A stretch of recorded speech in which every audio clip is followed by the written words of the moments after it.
Today on the show, strategy plus action equals recruiting with content. Success in business and life is a constant back and forth of charting your course and taking the consistent steps every day to move you forward. Both are critical.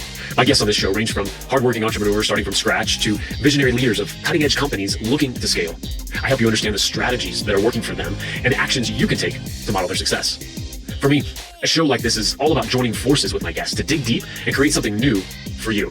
Whether that's a small insight that gets you unstuck or a path of massive growth through customized marketing and creative sales initiatives. Welcome to Strategy in Action.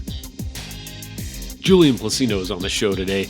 I've had the great fortune to know Julian for several years now, since the beginnings of his show Pathways to Success, to leaving his full-time job to start his own company, and really digging in today specifically around his business that he's created, helping companies recruit at a level nobody else is doing, in a way nobody else is doing, taking his amazing skills as a recruiter and then his skills as a media creator and combining those into a system for these companies to reach candidates that aren't even looking, that are looking, but need that convincing to come to them a little bit. Just, we're in a time right now when hiring good talent, there's a big competition there for that.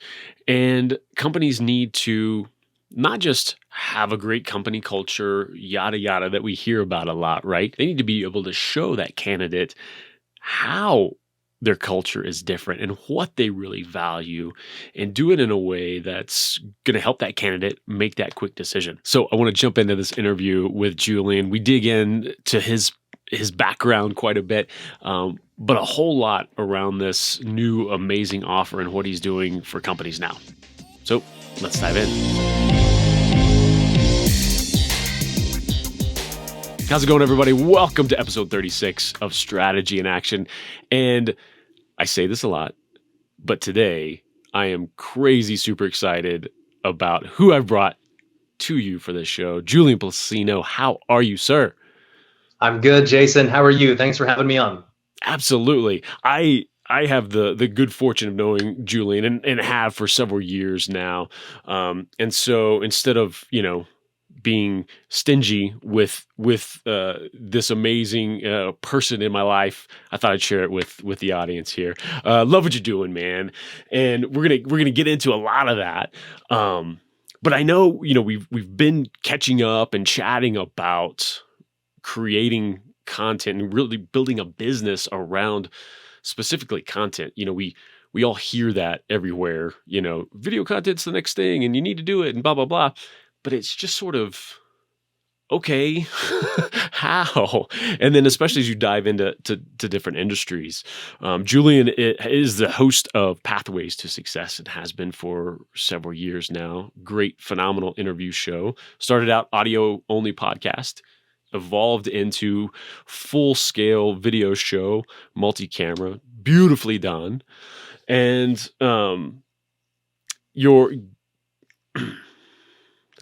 that's what we call an edit point.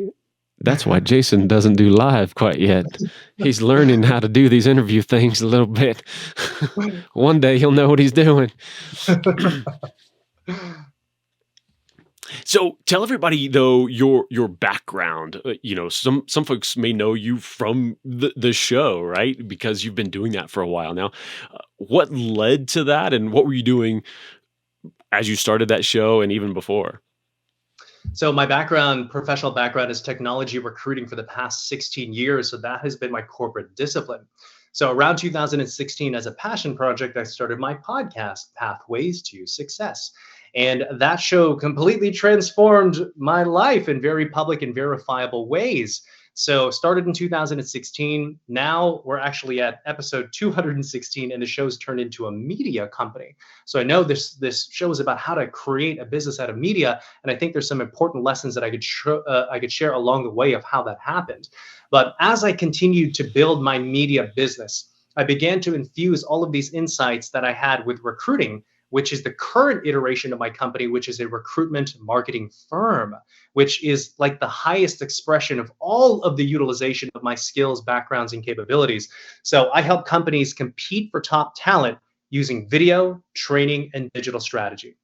I mean, that offer that you've got going, we were talking about that and we'll dig into it deep. What you've created, this company you've created is just, I mean, it gets me excited. It's not my company. And I just, I just love it so much. I'm so happy for you with it because it really is bringing in all of these things that you've built this specialty around and putting them together in a way that not only is perfect for you to run and do, but isn't being done out there that like anywhere to the degree that you're doing it. And I love that. So before we dig into that even more, what was that spark though? What was that little itch to even start that show back when you were, working for Bottle Rocket, when you were in recruiting? What even prompted all of that?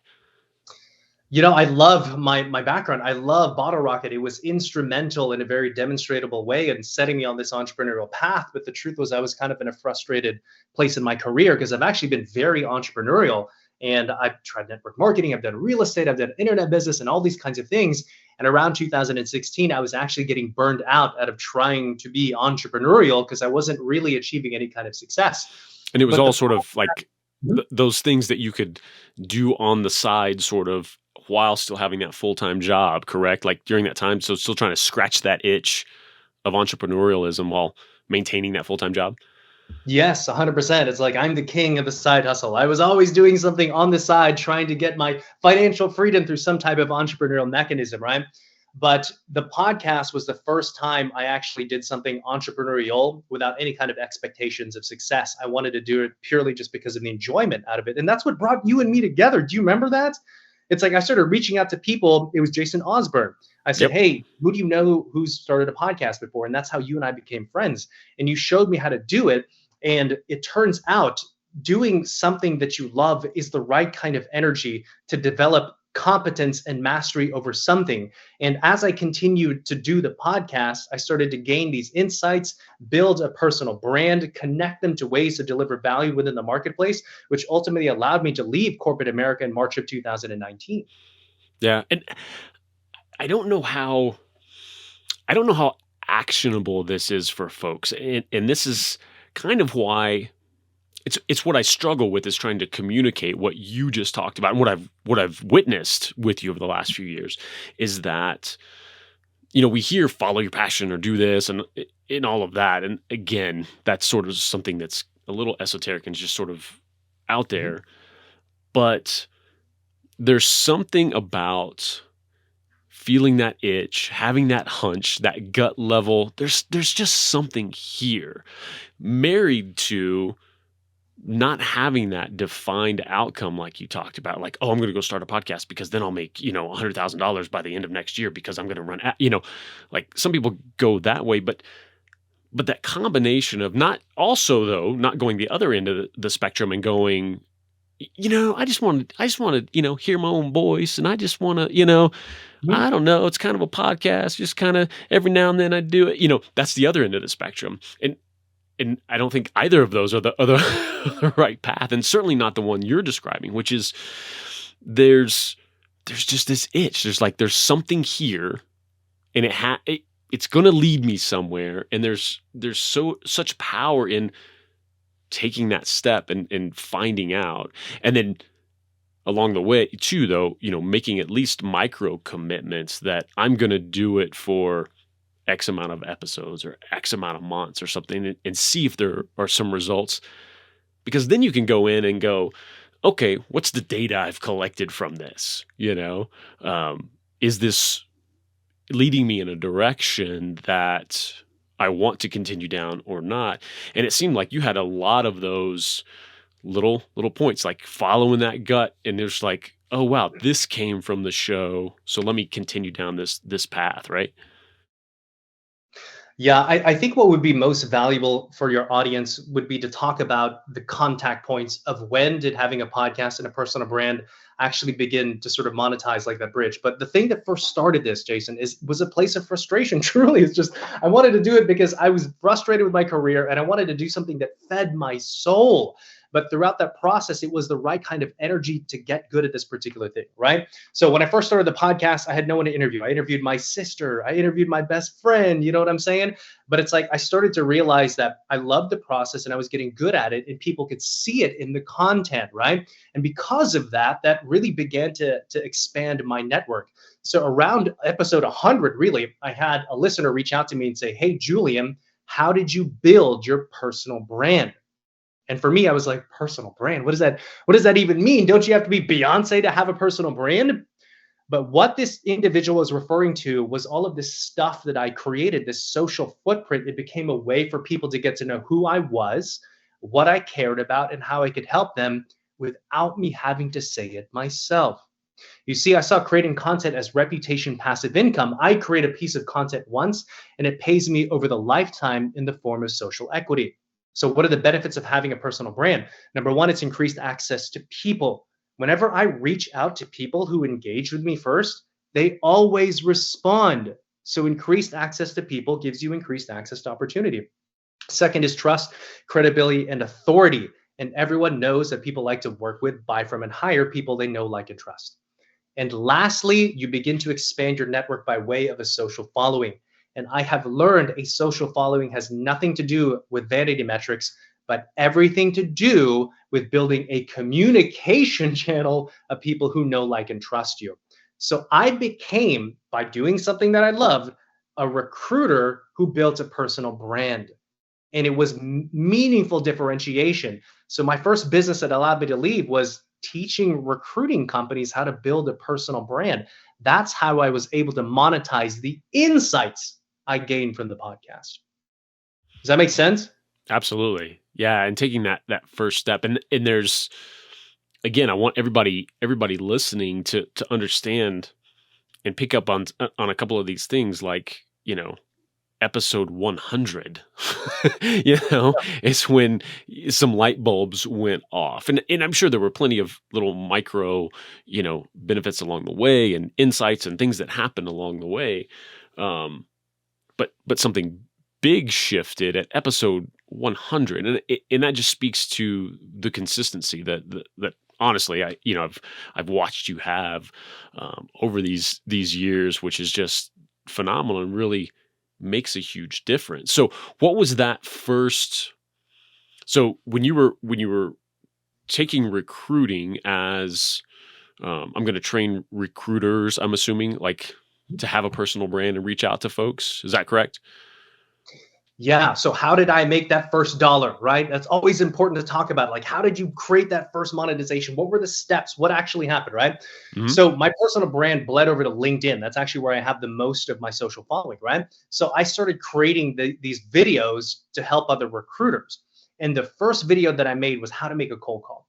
And it generated 34,000 views in 9 days. And this was the first time I experienced any kind of virality. So I was making this useful information about recruiting and speaking directly to their pain points. So what started to happen? I started to attract this following of all of these recruiters from all over the country, the English speaking world, asking me for advice, for coaching, for help.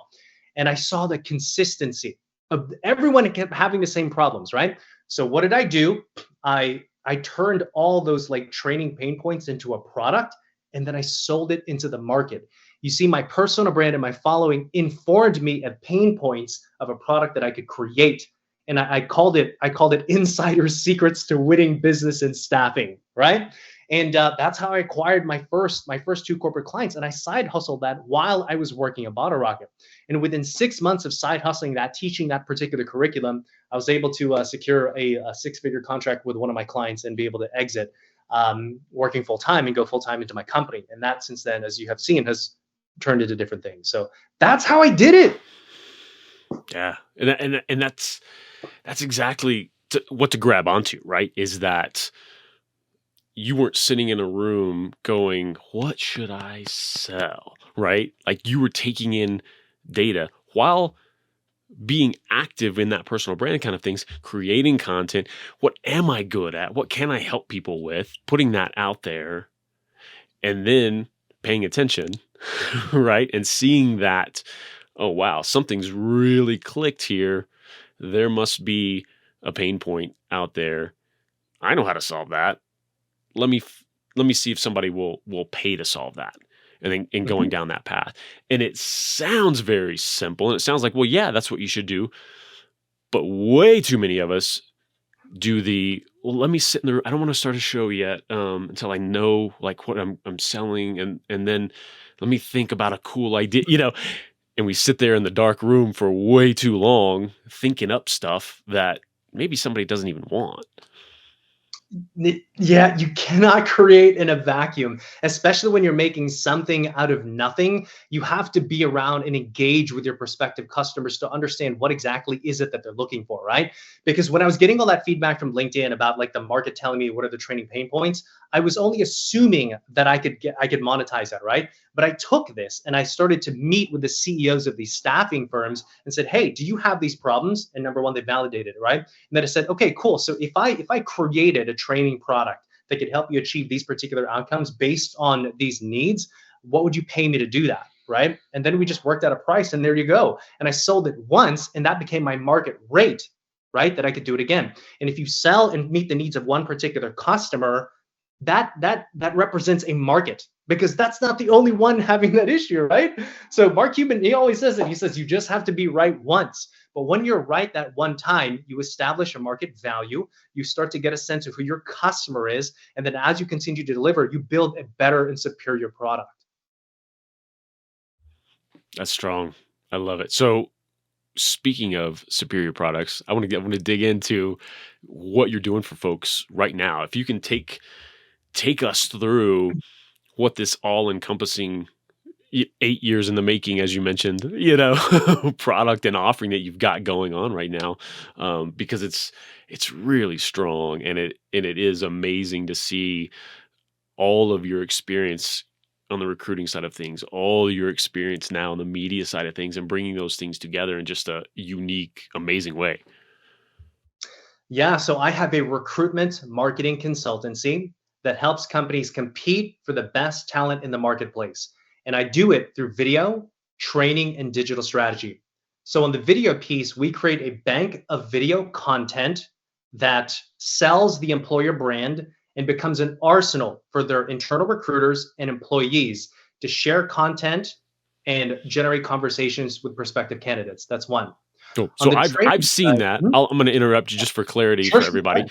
ahead. I've seen examples of it, but essentially, what this is, for instance, would be an interview with the CEO, right? That you would put into these meaningful like clips that they're talking about their company and what they're looking for. Correct? Yeah, yeah. So there's a few specific kinds of videos that we create. The recruitment marketing ads, the ones that you saw, video job descriptions, employee advocacy videos, and docu-series is that we create for their employees, right?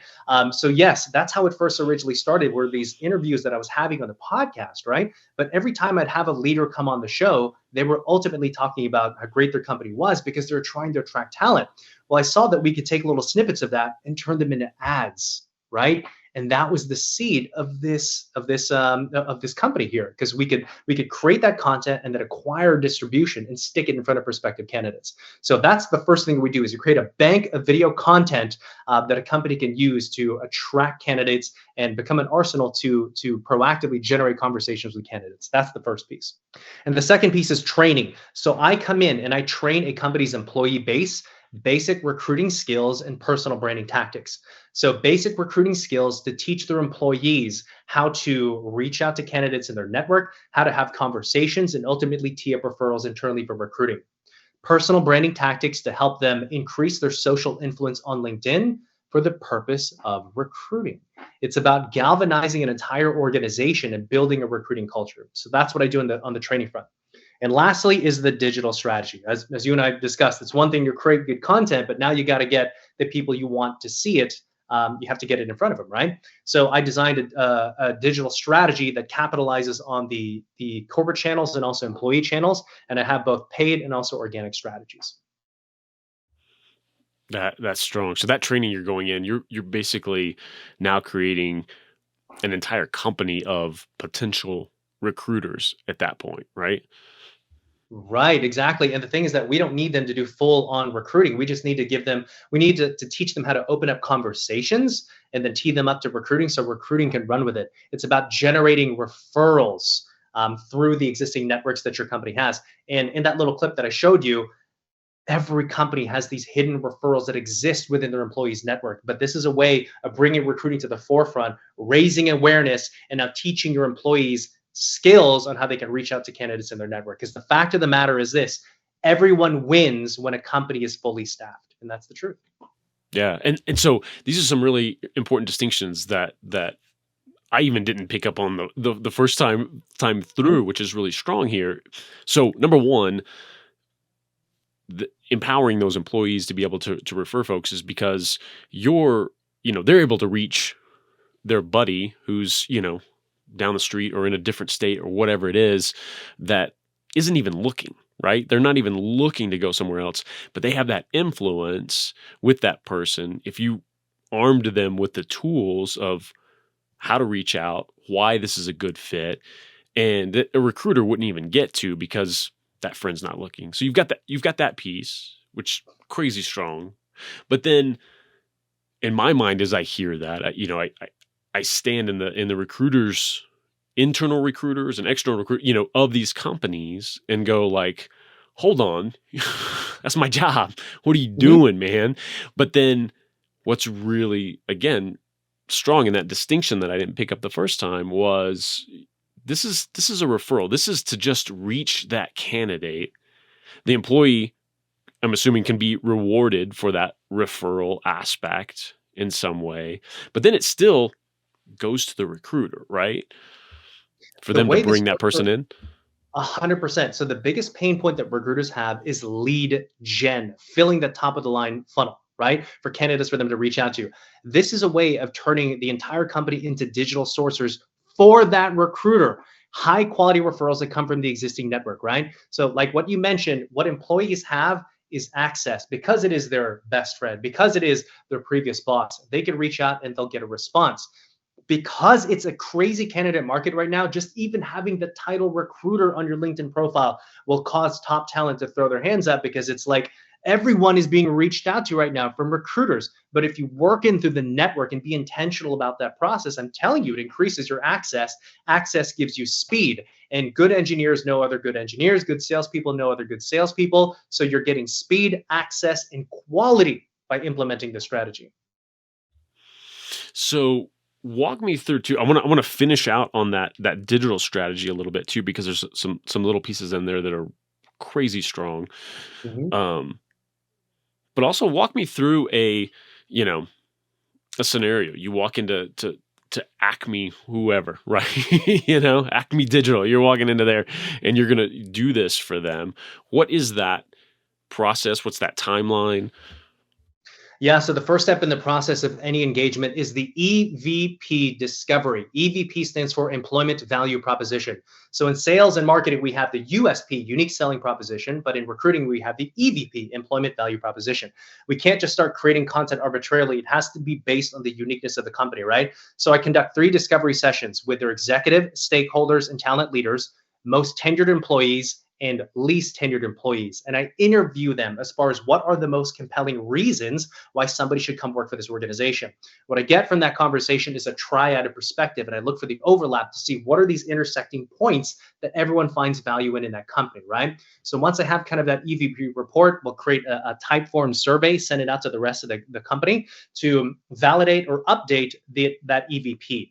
And there's 2 kinds of EVPs that exist: the global EVP, the employment value proposition that exists for everyone in the organization despite the discipline, and then the discipline specific EVP. To be a software engineer at company A is different than being a software engineer at Facebook or Google or any other place, right? And that's how you compete in the marketplace. Everyone is throwing salary, everyone is throwing perks, everyone is throwing flexibility. But what are the uniqueness of only your company can offer the candidate marketplace? And how does that help the individual candidate achieve their personal goals? That's how you win in the market. That's crazy strong. Yeah, especially in this market, right? Because Mhm. there is in a you know amount of talent out there who's they can be choosy right now, um, and when you can not only have the company culture that's great and that could attract it, that's one thing. That's like having a great product. But Mhm. if it's in your garage and nobody knows about it except the people who come in and out of your garage, it's not doing you a lot of good out in the marketplace, right? So being able to then capture that company culture, that belief, that what's really going on there, and broadcast that in a very strategic way, like you're doing, crazy strong. Walk Mhm. walk me through too that last piece on the digital strategy that Mhm. we didn't quite get into also, which is it's one thing to have this idea and like, oh, go to a company and do this, but then those systems that you have in place are really strong, like the employee engagement platform or Mhm. Employee advocacy platform. advocacy platform. Yeah, Yeah. that's walk me through that a little bit. So I'll talk about kind of the key features of each one. So let's talk about the corporate strategy first, right? On the corporate channels. So something that a lot of companies don't have experience with is paid recruitment marketing. So basically associating a media spend with marketing their employment value proposition, right? So what we do is we come in, we assess what are their openings, where are they located, where are the specific candidate profiles, and then my team will recommend, are we going to do a Facebook campaign, Instagram, TikTok, LinkedIn, Dice, whatever it is, right? To create that paid media spend and specifically attracting the passive candidate market. Any recruiter will talk about, I want to reach passive candidates, but what's the scalable strategy for that? This is how you do that. And we take the content that we produce, which turns into kind of ads, and then we have my team come in and run the ads to create that brand awareness, drive applications and to generate referrals. So that's the corporate piece of things, right? And on the employee side of things is we implement an employee advocacy platform, which allows a company to track, gamify, and amplify the social media activity of their employees. Anything that you want to improve, you have to be able to measure and track, and that's exactly what this does. And the particular platform that I use has a one-click share functionality. So it makes it so simple and eliminates the resistance of employee sharing on LinkedIn. Two benefits, right? So the employee, like you go in and you talk to them. You mentioned when we were talking earlier, um, Mhm. helping them build their own personal brand within the company for all the benefits that can bring, and then secondarily, they can earn a referral fee or anything like that that's tracked through that same platform, right? Yeah, so the way that we deliver the implementation of this is we always first start with the individual employee. How does this benefit them? And the truth of the matter is building your personal brand benefits them. They become like an ambassador for the organization. They become more of a leader on the platform and increases their social influence, right? And you really do attract the kind of people that you educate, inspire, and entertain. And that's what happens whenever you build a personal brand. So we start with that first. This is beneficial for your career, right? And then we create further alignment with most companies have a referral bonus, right? But this is a way of digitally tracking that. So an ATS can create an affiliate link. We give all their employees an affiliate link. And now here they are creating social media content, becoming active on social. And now there's that financial incentive of, oh, hey, by the way, apply now. They get tagged in the system and will be issued internally like the referral bonus, right? It's a way of digitizing and scaling a referral process. What you're doing is just, I mean, it's validated. It's makes so much sense for these companies to bring in, but it's also so timely. Like right now, it's needed more than ever on all of this. And then taking all of that digital strategy aspect, you've got numbers and data and all of these things to now back up its usefulness besides even the the here's how many people were brought into the company because of it. um that's that's powerful for sure. And then I imagine too, just as a great little icing on top of everything else, you're also just leveling up that company's brand out in the marketplace overall, even outside of recruiting, right? 100%. Yeah. For me, sales and recruiting has always been tied very much because if you think about what recruiting is, it's connecting with other people. What is sales? It's connecting with other people also who happen just to be your clients. So it works both ways, but the slant that I have specifically is for talent acquisition. Yeah, that's great. Well, this is fun. What's the next level of this? Just getting that out in front of more folks at this point.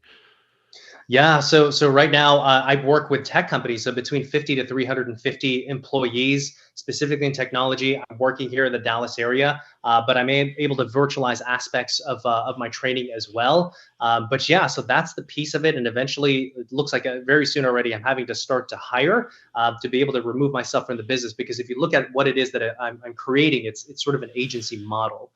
So Mm. yeah, I have a big vision for what it is that we're building. Excited, man. So where can people go to find out more? Find out, connect with me on LinkedIn. I'm actually the only Julian Placino that's ever existed. So you can Google me, you can find me on LinkedIn. I'll be the first search result that comes up. Perfect. Julian, thank you so much for being on here. And anything else that the audience here can help you with and send people your way or anything like that? No, I think that's it. LinkedIn is the best place to connect with me. So I look forward to connecting with you all there. Awesome. Thanks so much. We'll see you all next time. Thanks so much for tuning in and being a part of this show. If you ever need help building out custom strategies for your business or deciding what actions to take next, head over to MediaLeadsCo.com and let's connect. I'll talk to you soon on the next Strategy and Action.